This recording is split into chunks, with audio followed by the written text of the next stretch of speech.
Fala, plantonista, tudo bem? Eu sou a doutora Raíra Pureza, sou médica cardiologista.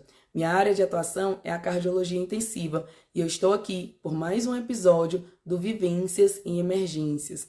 Episódios em que eu trago situações que eu já vivenciei, sejam nos plantões de residência, sejam em plantões em emergência, em UTI, que foram de grande aprendizado para mim e que eu acredito que serão de grande aprendizado para você também. Bom, no episódio de hoje a gente vai falar sobre não consigo ventilar o meu paciente. E agora?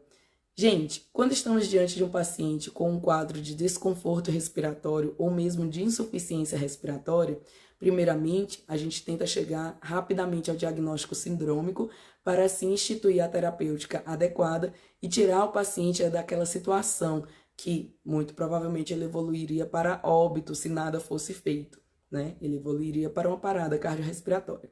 Então, a gente tem inúmeras situações que podem causar quadros de desconforto respiratório ou mesmo de insuficiência respiratória.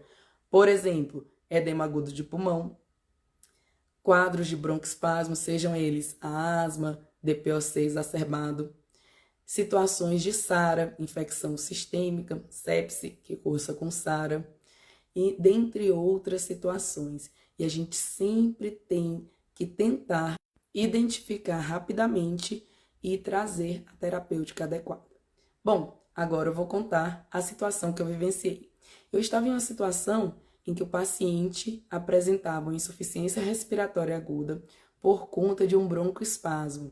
E quando a gente está diante de um paciente com insuficiência respiratória aguda, a primeira coisa que a gente faz, óbvio, é levar o paciente para a sala de emergência. Quem se move, ganha move, monitorização, oxigênio, veia de acesso venoso, exame físico e eletro.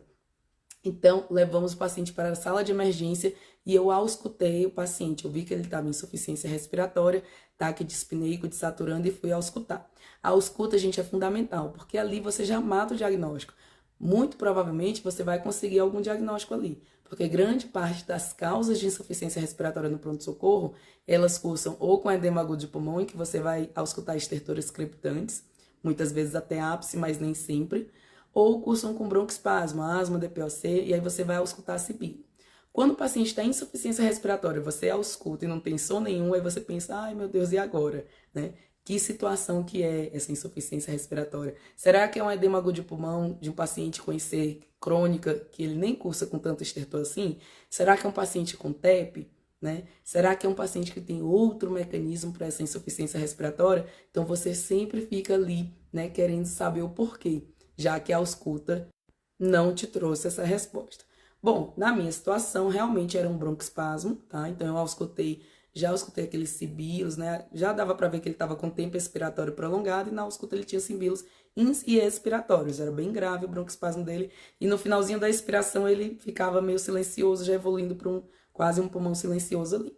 Então a gente fez as medidas para broncoespasmo, mas o paciente continuou em falência. Então as medidas não foram suficientes e a gente teve que intubar esse paciente. E eu me lembro que a gente foi preparar o material de intubação, e aqui eu lembro para vocês que sempre a gente tem que partir para a intubação, não com o objetivo de intubar. A ideia é essa, intubar de primeira. Mas o objetivo aqui não é intubar, é tudo ou nada. Ou eu intubo ou o paciente morre. Não. O objetivo aqui é acessar essa via aérea. De alguma forma eu vou acessar essa via aérea. Minha primeira opção é a intubação. Espero que eu consiga de primeira. Se eu não conseguir, eu já tenho que ter o plano B, o plano C, né? Então você já tem que pensar, o que eu vou usar se eu não intubar? Eu vou fazer uma segunda tentativa, tem alguém mais experiente para fazer, eu vou para máscara laríngea, não resolveu, vai chegar na cricocirúrgica. Você tem que ter a certeza de que você vai garantir essa via aérea. Estávamos lá, né, preparando todo o material, então o tubo estava ali e também a máscara laríngea, foi o que a gente preparou ali no momento. E fomos partir para a sedação, né? Fizemos toda a sequência, ou seja, primeiramente a analgesia, o opioide, em seguida a sedação mesmo, a hipnose, a indução de sedação e por fim o bloqueador. E quando a gente foi ventilar esse paciente, a gente não conseguiu. O paciente não ventilava, ele já estava saturando bem mal, não melhorou com as medidas para broncoespasmo, inalação, fizemos tudo, né?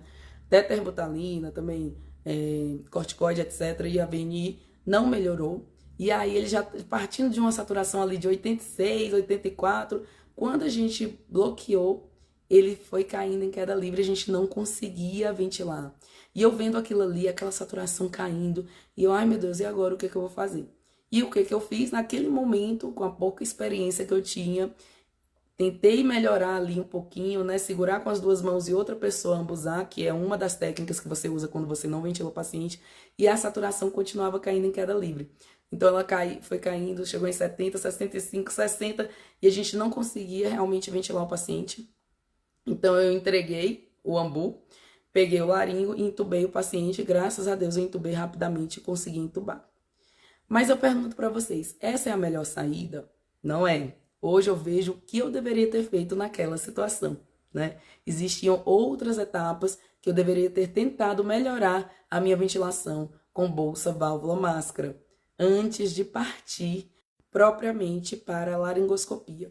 O que deveria ter sido feito? Primeiramente, quando a gente vai tentar fazer a ventilação com bolsa, válvula, máscara, ou seja, com o ambu, a gente faz a técnica do 3C, né, ou 3E. Então, você vai segurar a máscara aqui com os dois primeiros dedos e faz o C. E aqui você segura na mandíbula, na parte dura, né?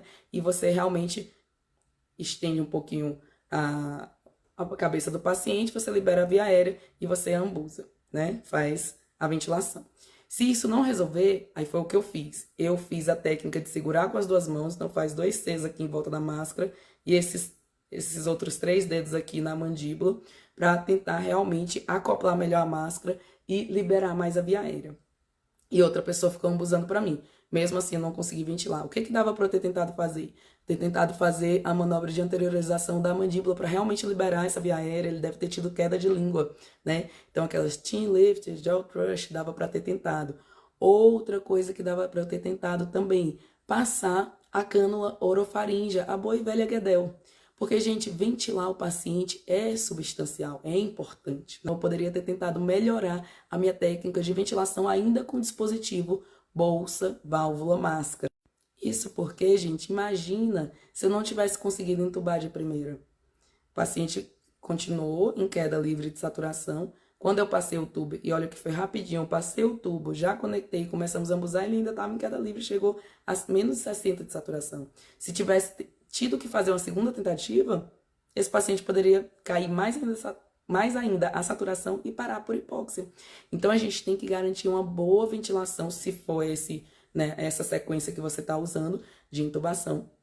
Garantir uma boa ventilação desse paciente. Então, não conseguiu ventilar seu paciente, melhor ainda a técnica da ventilação com ambu, tá? Para você subir a saturação do paciente, deixar saturando bem e você ter tempo de fazer a laringoscopia com calma e realmente visualizar bem a via aérea, posicionar bem e passar o tubo com segurança, sem ser na agonia, tá bom? Então, o aprendizado de hoje é, vamos preparar bem o material para intubação, já pensando em plano B e plano C.